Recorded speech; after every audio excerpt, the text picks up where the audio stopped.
भक्तों, 2 दिन पहले हुई पूज्य गुरु जी की महापुराण की कथा में गुरु जी ने बताया कि अगर साल भर आप टोट के उपाय करते करते थक गए हो और रत्ती भर भी फायदा ना दिख रहा हो, तो जो पौधे की जड़ हम आपको बता रहे हैं, अगर आप उसे हमारे बताए अनुसार सही समय और शुभ मुहूर्त देखकर धारण कर लेते हैं तो यकीन मानिए आपके जीवन में धारण करने के कुछ दिनों बाद ही धन की वर्षा होने लगेगी। फिर आपके जीवन में आपको उन्नति करने से कोई नहीं रोक पाएगा। आपकी हर मनोकामना होगी, पूरी खुशियां से भर जाएगा। आपका घर आपका भाग्य होगा 7वें आसमान पर। भक्तों, 2024 खत्म हो चुका है और नया साल 2025 आरंभ हो चुका है। अगर आप नए साल में हमारे बताए हुए पौधे की जड़ का मात्र धारण कर लेंगे तो इसी से आपका बेड़ा पार हो जाएगा। तीनों ब्रह्मा विष्णु महेश का आपको आशीर्वाद मिल जाएगा, क्योंकि इसकी जड़ों में जो है तीनों देव विष्णु ब्रह्मा महेश का वास माना गया है।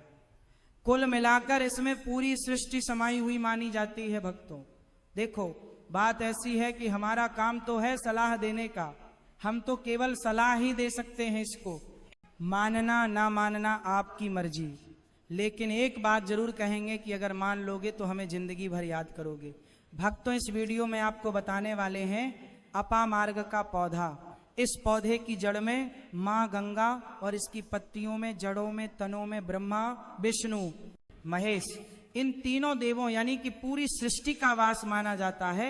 आपके जीवन से जुड़ी चाहे कैसी भी समस्या हो, चाहे वो रुपयों पैसों की दिक्कत हो, घर परिवार से संबंधित हो, नौकरी व्यापार से संबंधित हो, फिर चाहे वह हो स्वास्थ्य से संबंधित, सारी की सारी समस्याएं देखते ही देखते समाप्त होते ही चली जाएंगी।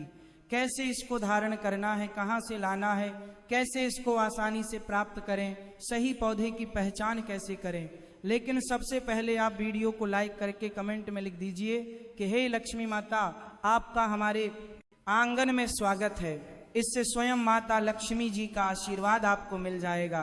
भक्तों, यह पौधा इतना चमत्कारी है कि स्वयं भोलेनाथ ने इस पौधे की प्रशंसा की है। भक्तों, आपके आसपास अपामार्ग का पौधा, जिसे चिरचिटा भी कहते हैं, जरूर देखा होगा आपने, बहुत फायदेमंद माना जाता है। आप कमेंट करके बताइए कि आपके एरिया में इसे किस नाम से जाना जाता है और क्या क्या उपयोग आपकी तरफ इसका किया जाता है। लेकिन आज मैं लक्ष्मी प्राप्ति के लिए इसका उपाय बताऊंगा, क्योंकि इसकी जड़ में माँ गंगा का और इसके पत्तियों, तनों, फलों में पाया जाता है ब्रह्मा विष्णु महेश का। भक्तों, विष्णु भगवान जहाँ प्रसन्न होते हैं वहाँ माता लक्ष्मी स्वतः आ जाती हैं, और माता लक्ष्मी आती हैं तो जीवन से सभी परेशानियां, रोग, दुख का नाश हो जाता है। आपके जीवन में आपको उन्नति करने से कोई नहीं रोक पाएगा। आपकी हर मनोकामना होगी, पूरी खुशियां से भर जाएगा। आपका घर आपका भाग्य होगा 7वें आसमान पर।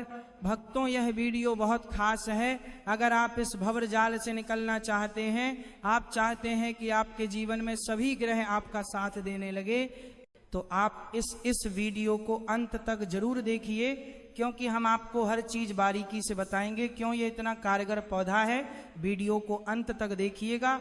और अगर आप हिंदू देवी देवताओं को पसंद करते हैं तो कमेंट में जरूर एक बार लिख दीजिए ओम नमः शिवाय प्रिय। भक्तों, चिरचिटा के पौधे की बात करें तो इसे अपामार्ग भी कहा जाता है। इस पौधे के माध्यम से पेट की लटकती चर्बी, सड़े हुए दांत, गठिया, अस्थमा, बवासीर, मोटापा, गंजापन, किडनी, इन सभी जैसे 20 से अधिक रोगों का नाश हो जाता है। इसीलिए आप समझ सकते हैं कि ये वरदान के समान है। आपके एरिया में देखते होंगे बूढ़े बुजुर्ग जो हैं वह बताते होंगे कि इसका इस्तेमाल कैसे किया जाता है। इस पौधे से दातुन किया जाता है। खास रिवाज है, पौधे के बारे में आपको बताएंगे, इसके तने के बारे में बताएंगे, पत्तियों के बारे में बताएंगे, बीज के बारे में बताएंगे, फूल और जड़ के बारे में बताएंगे। हर एक इसका जो पार्ट है वह बहुत ही महत्वपूर्ण है। इसीलिए इस पौधे के बारे में जानना बहुत जरूरी है। थोड़ा सा अगर आप इसे जानते होंगे तो पहचान लीजिए। वीडियो में जो दिख रहा है वह यही पौधा है। आमतौर पर आपके आसपास इसे देखा जाता होगा, इसे चिड़चिड़ा कहा जाता है। कहीं कहीं पर आंधी झाड़ा भी कहा जाता है। अपामार्ग की ऊंचाई जो होती है लगभग 60 से 120 सेंटीमीटर होती है। आमतौर पर ये लाल और सफ़ेद दो प्रकार के अपामार्ग होते हैं, दोनों ही प्रकार का फायदेमंद है। लेकिन श्वेत जो होता है, उजला जो अपामार्ग है, वो बहुत ज़्यादा फायदेमंद होता है। इसी का उपयोग आज हम आपको बताएंगे लक्ष्मी प्राप्ति के लिए तांत्रिक उपयोग में। लेकिन क्या क्या इसका इस्तेमाल करना है, कैसे उपाय है करना है कि आपके जीवन में खुशियां आए, पैसे रुपए और गरीबी की जो परेशानी है वह दूर हो जाए। अपामार्ग पर बीज नुकीले कांटे के समान लगते हैं, इसके फल छपते और कुछ गोल होते हैं। दोनों प्रकार के अपामार्ग के गुणों में समानता होती है। फिर भी सफ़ेद अपामार्ग जैसा कि हमने बताया वह श्रेष्ठ होता है। ये बहुत ही फायदेमंद होता है।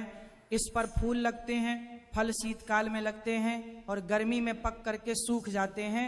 इनमें से चावल के दानों के बराबर ही बीज निकलते हैं। इसका पौधा वर्षा ऋतु में पैदा होकर के गर्मी में सूख जाता है। अब ये बहुत ही आसानी से आपको मिल जाएगा क्योंकि सर्दियां आ रही हैं। अपामार्ग तीखा, कड़वा तथा प्रकृति में गर्म होता है। ये पाचन शक्ति वर्धक, दस्त लाने वाला, रुचि का दर्द निवारक, विष कृमि पत्थरी का नाश करने वाला, खून को साफ करने वाला, बुखार को दूर करने वाला, श्वास रोग हो तो उसका नाश करने वाला, भूख को नियंत्रित करने वाला होता है। इसीलिए कहा जाता है कि इस पर सभी देवी देवताओं का वास माना जाता है। और सबसे जो मुख्य देवता हैं हमारे ब्रह्मा, विष्णु, महेश, इनका वास माना जाता है। चलिए थोड़ा सा इसको आयुर्वेद के रूप में पहले जान लेते हैं कि इसके